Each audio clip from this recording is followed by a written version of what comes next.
Hello friends, welcome back to my channel. അപ്പോൾ ഞാനിന്ന് വന്നിരിക്കുന്നത് ഒരു 4 മണി പലഹാരത്തിൻ്റെ റെസിപ്പി ആയിട്ടാണ്. നമ്മുടെ പച്ച മാങ്ങ കൊണ്ടുണ്ടാക്കിയ ഒരു തനി നാടൻ പക്കോടയുടെ റെസിപ്പി ആയിട്ട്. ഇത് കാണുന്ന പോലെ തന്നെ നല്ല ടേസ്റ്റിയാണ്, നല്ല ക്രിസ്പിയാണ്. ഒരു ഗ്ലാസ് ചായയുടെ ഒപ്പം ഒരു ബെസ്റ്റ് കോമ്പിനേഷനുമാണ്. അപ്പോൾ നമുക്ക് നമ്മുടെ വീഡിയോ കണ്ടാലോ? അപ്പോൾ ഇതിനായിട്ട് ഞാനിവിടെ 2 പച്ചമാങ്ങ എടുത്തിട്ടുണ്ട്. അധികം പുളിയില്ലാത്ത 2 പച്ചമാങ്ങയാണിത്. ഇത് തൊലിയൊക്കെ കളഞ്ഞ് നമുക്കൊന്ന് ഗ്രേറ്റ് ചെയ്തെടുക്കാം. അപ്പം ഞാനിവിടെ എടുത്ത മാങ്ങയ്ക്ക് അധികം പുളിയില്ലാത്തതുകൊണ്ട് തന്നെ ഗ്രേറ്റ് ചെയ്തപ്പോൾ അതൊരു 3/4 കപ്പോളം ഉണ്ട്. ഇനിയിപ്പോൾ പുളിയുള്ള മാങ്ങയാണെങ്കിൽ അതൊരു 1/2 കപ്പിൽ കുറവെടുത്താൽ മതി. പിന്നെ ഞാനിതിലേക്ക് 2 മീഡിയം സൈസ് സബോള നീളത്തിൽ അരിഞ്ഞത് എടുത്തിട്ടുണ്ട്. ഇനി ഇതിലേക്ക് 1 ടീസ്പൂൺ ചെറുതായിട്ട് അരിഞ്ഞു വെച്ചേക്കുന്ന ഇഞ്ചി ഇട്ട് കൊടുക്കുകയാണ്.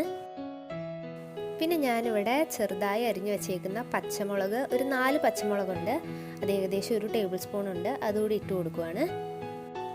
ഇനി ഇതിലേക്ക് കുറച്ച് ചെറുതായി അരിഞ്ഞു വെച്ചേക്കുന്ന കറിവേപ്പിലയും കൂടി ഇട്ട് കൊടുക്കുകയാണ്. അപ്പോൾ നമ്മുടെ പക്കോടയ്ക്ക് ഒരു നിറമൊക്കെ കിട്ടാൻ വേണ്ടിയിട്ട് ഒരു 1/2 ടീസ്പൂൺ കാശ്മീരി ചില്ലി പൗഡർ ചേർത്ത് കൊടുക്കുകയാണ്.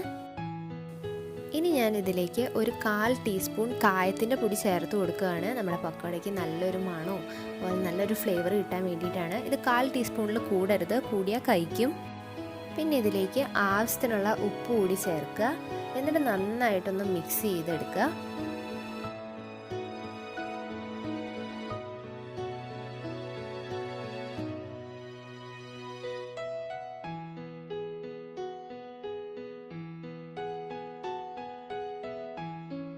അപ്പം ഞാൻ നല്ലപോലെ മിക്സ് ചെയ്തെടുത്തിട്ടുണ്ട്. ഇനി ഇതൊരു 10 മിനിറ്റ് നേരത്തേക്ക് അടച്ച് മാറ്റി വെക്കാം.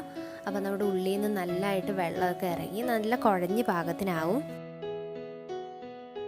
അപ്പോൾ 10 മിനിറ്റിന് ശേഷം ഞാനത് എടുത്തിട്ടുണ്ട്. ഉള്ളിൽ നിന്നൊക്കെ നല്ലപോലെ വെള്ളമൊക്കെ ഇറങ്ങി വന്ന് കുഴഞ്ഞ് നല്ല പാകത്തിനായിട്ടുണ്ട്. ഇനി ഇതിലേക്ക് ആവശ്യത്തിനുള്ള പൊടികൾ നമുക്ക് ചേർക്കാം. ഞാനിവിടെ കടലമാവാണ് എടുത്തിട്ടുള്ളത്. അതൊരു 4 ടേബിൾ സ്പൂൺ കടലമാവാണ്. അത് ഞാൻ ഇതിലേക്ക് ചേർത്ത് കൊടുക്കുകയാണ്. ഇനി ഇതിലേക്ക് വേണ്ടത് മൈദയാണ്. ഞാനൊരു 6 ടേബിൾ സ്പൂൺ എടുത്തിട്ടുണ്ട്, അത് ഇതിലേക്ക് ചേർത്ത് കൊടുക്കുകയാണ്. പിന്നെ നമ്മുടെ പക്കോട ഒന്ന് ക്രിസ്പി ആവാൻ വേണ്ടിയിട്ട് ഞാനിവിടെ 1 ടേബിൾ സ്പൂൺ അരിപ്പൊടിയാണ് എടുത്തിട്ടുള്ളത്. ഇത് വറുത്ത അരിപ്പൊടി ആണെങ്കിലും വറുക്കാത്ത അരിപ്പൊടി ആണെങ്കിലും കുഴപ്പമില്ല. ഞാനിവിടെ വറുക്കാത്ത അരിപ്പൊടിയാണ് എടുത്തിട്ടുള്ളത്. അത് 1 ടേബിൾ സ്പൂൺ ഇതിലേക്ക് ചേർത്ത് കൊടുക്കുകയാണ്. ഇനി ഇതെല്ലാം കൂടി നന്നായിട്ടൊന്ന് കുഴച്ചെടുക്കാം. കുഴയ്ക്കുന്ന സമയത്ത് വെള്ളം വേണമെന്നുണ്ടെങ്കിൽ ഒരു 2-3 ടീസ്പൂൺ വെള്ളം ഒഴിച്ചു കൊടുക്കുക. എന്നിട്ട് നന്നായിട്ട് മിക്സ് ചെയ്തെടുക്കുക. അപ്പം ഇതാണ് നമ്മുടെ പക്കോടയുടെ മിക്സിൻ്റെ കൺസിസ്റ്റൻസി. ഇനി നമുക്കിത് ഫ്രൈ ചെയ്തെടുക്കാം. ഫ്രൈ ചെയ്യുന്നതിന് മുമ്പ് നമ്മുടെ കൈ ഒന്ന് നന്നായിട്ട് നനച്ചെടുക്കണം, ഇല്ലെങ്കിൽ നമ്മുടെ കയ്യിൽ ചിലപ്പോൾ ഒട്ടിപ്പിടിക്കും.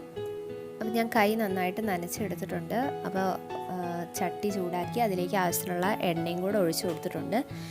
ഇനി നമ്മുടെ ഇഷ്ടത്തിനനുസരിച്ച് ഏത് ഷേപ്പിലാണോ വേണ്ടതെന്ന് വെച്ചാൽ അതുപോലെ എണ്ണയിലേക്ക് ഇട്ട് കൊടുക്കുക. ഞാനിപ്പോൾ ജസ്റ്റ് നുള്ളി അതിലേക്ക് മാവിട്ട് കൊടുക്കുന്നതേ ഉള്ളൂ.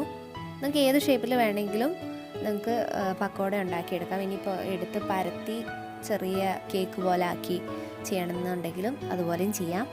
അപ്പോൾ പക്കോടയുടെ ഒരു സൈഡ് നല്ല ബ്രൗൺ കളറായപ്പോൾ ഞാനെല്ലാം മറച്ചിട്ട് കൊടുക്കുവാണ്. ഇതുപോലെ എല്ലാം മറച്ചിട്ട് കൊടുക്കാം. പിന്നെ ശ്രദ്ധിക്കേണ്ടത് തീ എപ്പോഴും ഒരു മീഡിയം ഫ്ലെയിമിലാക്കണം. അധികം കൂട്ടി വെച്ചിട്ടുണ്ടെങ്കിൽ പെട്ടെന്ന് ഇത് കരിഞ്ഞു പോവും. ഉള്ളൊന്നും വേവാതെ പെട്ടെന്ന് കരിഞ്ഞു പോവും.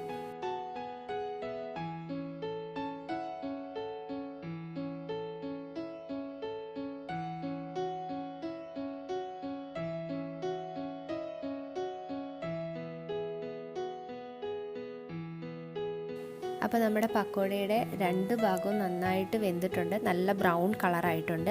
ഇനി നമുക്കിത് എണ്ണയിൽ നിന്ന് നമുക്ക് കോരി മാറ്റാം.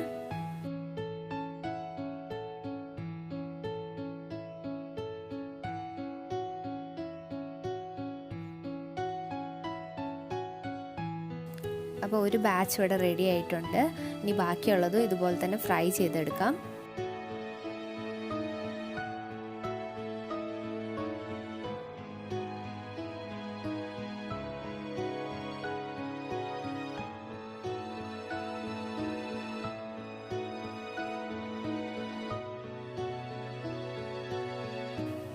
അപ്പോൾ നമ്മുടെ അടുത്ത ബാച്ച് ഇവിടെ റെഡി ആയിട്ടുണ്ട്. അപ്പോൾ ഈ കാണുന്ന പോലെ തന്നെ നല്ല ടേസ്റ്റിയാണ്, നല്ല ക്രിസ്പിയാണ് കേട്ടോ.